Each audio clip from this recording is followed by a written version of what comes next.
আসসালামু আলাইকুম। আজ আমি আপনাদেরকে পাওনা টাকা উদ্ধার বা পাওনা টাকা আদায়ের একটা তদবির দেব। যে তাবিজটা পোড়ানোর মাধ্যমে যদি কাজ করেন তাহলে আপনার পাওনা টাকা উদ্ধার হবে, এতটুকু নিশ্চিত। যত পুরাতনই হোক না কেন, যত পুরাতনই আপনি টাকা পান না কেন, মনে করেন আপনি দীর্ঘদিন আগে টাকা পয়সা দিয়েছেন কিন্তু সেই টাকাটা উদ্ধার করতে চাচ্ছেন, আপনি 100% নিশ্চিত থাকেন আপনার টাকা উদ্ধার হবে। দেরি হইতে পারে কিন্তু আপনার টাকা উদ্ধার হবে। আর যদি আপনি বেশি দিন হয় নাই, ধরেন 1-2 মাসের মধ্যে আপনি টাকা উদ্ধার করতে চান, তাহলে সেই টাকাটা সে তো দিবেই।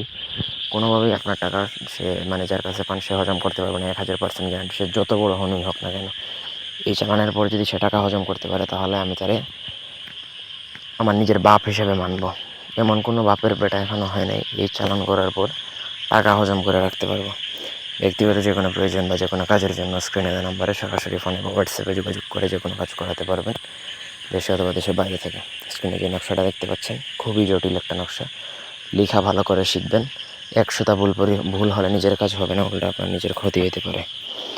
ভোজপাতার মধ্যে চন্দন কালি দ্বারা লিখতে হবে, অরিজিনাল লাল চন্দন দ্বারা লিখতে হবে। খুবই দামি কিন্তু কালি, এগুলো 500-1000-এর কালি না, সুতরাং কেউ 500-1000 দাম বলে বিভ্রান্ত করবেন না।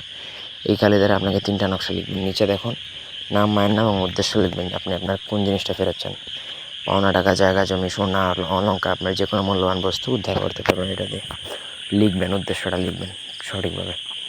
লেখার পর আপনাকে 3 দিন 3টা নকশা শ্মশানে যেয়ে পোড়াতে হবে। মানে প্রত্যেক দিন একটা করে নকশা শ্মশানের বসে পোড়াতে হবে। ব্যাস, কাজ শেষ। সে যত বড়ই বাপের বেটা হোক না কেন, এই 3টা নকশা পোড়ানোর মধ্যে যখন পোড়াবেন 4 রান লাগবে, সে আপনার টাকা উদ্ধার হবে বা আপনি যে জিনিসটা পান সেই জিনিসটা উদ্ধার হবেই, মানে সেটা সে ফেরত দিবেই। সে যদি তান্ত্রিক ওঝা কবিরাজ হয় তারপরেও সে সেটা ফেরত দিতে বাধ্য থাকবে, কারণ এই চালান খুবই ডেঞ্জারাস লেভেলের হয়।